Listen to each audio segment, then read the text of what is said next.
Halo, Assalamualaikum warahmatullahi wabarakatuh. Terima kasih untuk yang sudah datang ke channel aku.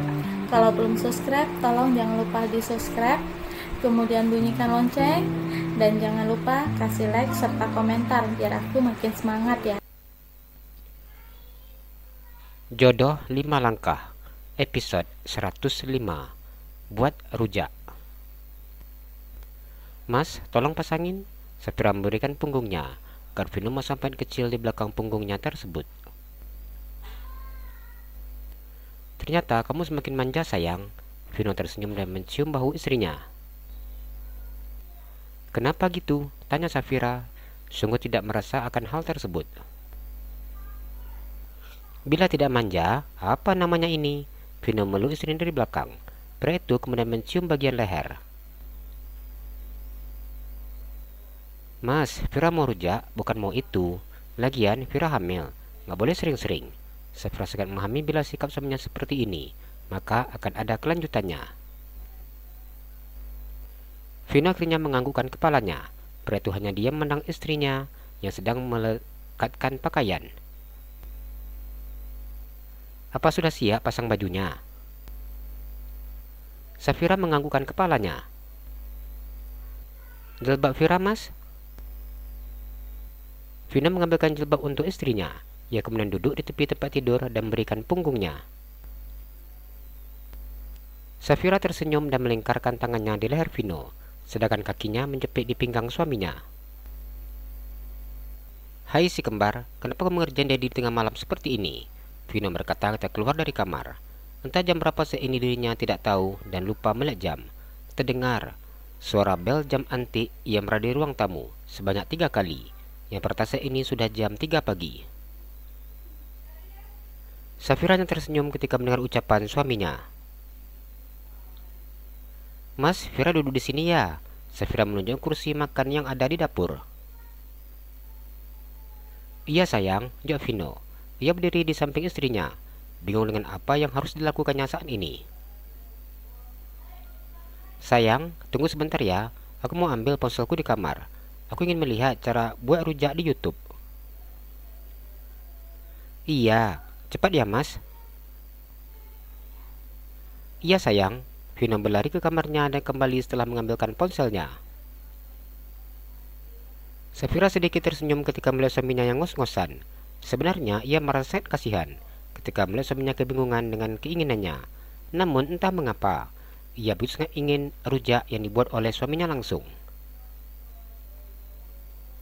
Vino berdiri di depan kulkas yang berukuran besar. Calon ayah itu sedang mengatur napasnya yang sedang ngos-ngosan. Di tengah malam seperti ini, calon anak-anaknya sudah membuatnya berolahraga.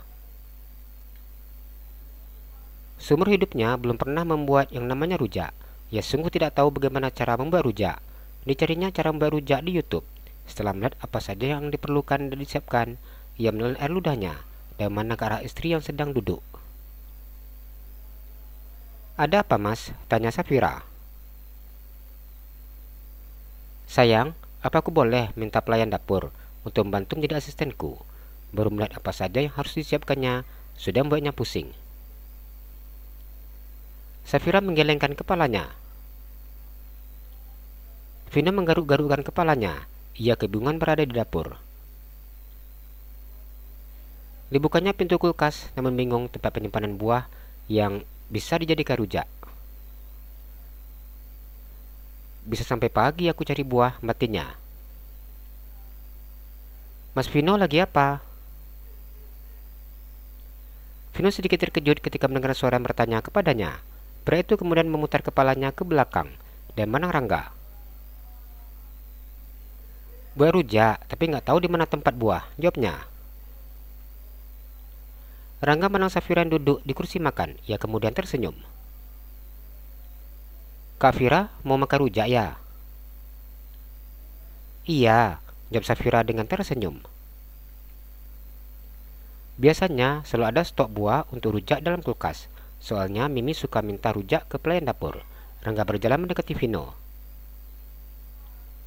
Apa kamu tahu di mana tempat simpannya? Vino bertanya. Ia berharap Rangga bisa membantu. Tunggu sebentar mas, aku cek dulu.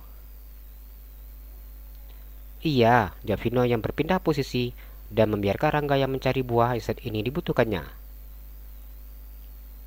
Rangga menundukkan tubuhnya dan buka tempat penyimpanan buah yang berada di rak paling bawah. Dikeluarkannya mangga muda, kedondong, pepaya yang tidak terlalu masak, bengkuang, dan juga jambu merah. Ini Mas buah-buahannya. Ini sudah dikupas semua. Mas tinggal potong saja. Rangga memberikan buah kepada Vino, yang kemudian menutup pintu kulkas. Oh, terima kasih, jawab Vino. Kenapa Mas tidak minta pelayan dapur saja? Rangga memandang Vino dengan kening yang berkerut. Ia tahu bahwa Vino tidak pandai buat rujak. Kak Vira nggak bolehin. Vino mengecilkan suaranya. Mulut Rangga membulat ketika mendengar ucapan Vino, yang sedikit memahami sifat wanita hamil. Bila minta harus sesuai dengan keinginannya. Sabar ya Mas, kalau wanita hamil memang seperti itu.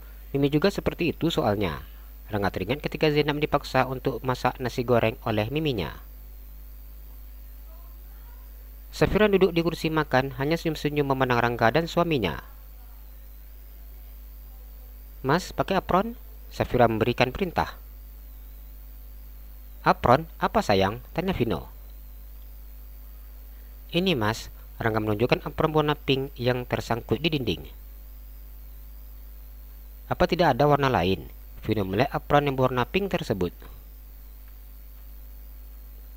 Vira mau Mas pakai yang pink itu. Safira tersenyum lebar.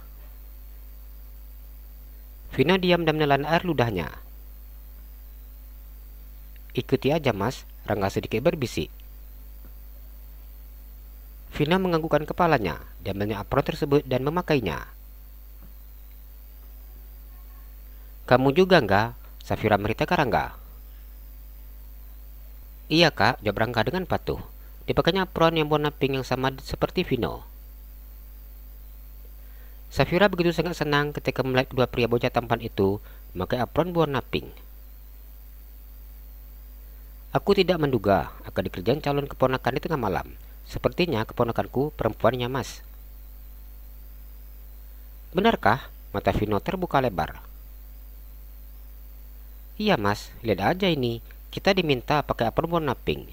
Rangga mandang Vino. Vino begitu senang dan juga bersemangat ketika mendengar ucapan Rangga. Ia bersyukur Rangga datang ke dapur dan membantunya untuk masak. Ini kacang, gula merah, asam jawa, cabai, garam. Vino menang bahan selanjutnya. Oh, aku coba cari dulu Mas. Rangga buka lemari tempat penyimpanan bumbu-bumbu masak serta rempah-rempah. Ambilnya toples berisi kacang tanah dan meletakkan di meja kompor. Kemudian toples berisi gula merah, toples berisi garam, dan mengambil satu bungkus asam jawa. Ini Mas. Rangga bagaikan penyelamat hidupnya. Ia sangat senang ketika Rangga dengan cepat menemukan apa yang dibutuhkannya. Ini kacangnya digoreng. Vino mutar videonya. Biar aku saja yang goreng Mas. Mas, potong buah saja. Baiklah, jawab Vino. Rangga masukkan minyak goreng ke dalam wajan yang sudah diambilnya. Dinyalakannya api kompor. Setelah minyak panas, dimasukkannya kacang ke dalam wajan, sambil terus mengaduknya dengan menggunakan sendok goreng. Setelah kacang menguning, barulah diangkatnya. Kini mereka sibuk dengan pembagian tugasnya masing-masing. Vino sibuk memotong buah. Setelah selesai menggoreng kacang, Rangga mulai mengulek kacang dengan gula merah dan juga diberikan garam sesuai dengan petunjuk di video. Kak Vira, ini mau dikasih cabai enggak? Tanya Rangga. Mau, tapi cabainya jangan banyak, jawab Safira. Rangga masukkan lembutir cabai rawit ke dalam ulekannya. Ia kemudian mengulek bumbu rujak tersebut, sambil sedikit masukkan air asam jawa yang tadi sudah direndamnya dengan air panas. Mas, udah selesai potongnya? Tanya Rangga. Sudah, jawab Vino. Rangga mengambil potongan buah yang ada dalam piring yang sudah dipotong kecil-kecil oleh Vino. Ia kemudian memberikan bumbu rujak yang sudah diuleknya. Sudah siap Mas, Ini kasih, ucapnya. Vino tersenyum memandang Rangga. Thank you, kamu sudah menyelamatkan hidupku. Aku sangat senang karena kamu membantuku. Pria itu menepuk-nepuk Rangga. Rasanya lega ketika melihat rujak untuk istrinya yang sudah siap. Ini demi calon keponakan, Mas. Rangga tersenyum. Vino baru menyadari bahwa istrinya sudah tidak bersuara lagi. Dipandangnya ke belakang melihat Safira yang ternyata sudah tertidur dengan melipatkan tangan di atas meja dan dijadikan tangannya sebagai bantal. Jalan-jalan ke Pekanbaru, jangan lupa beli sepatu. Kalau kamu suka channel aku, please subscribe aku. Terima kasih.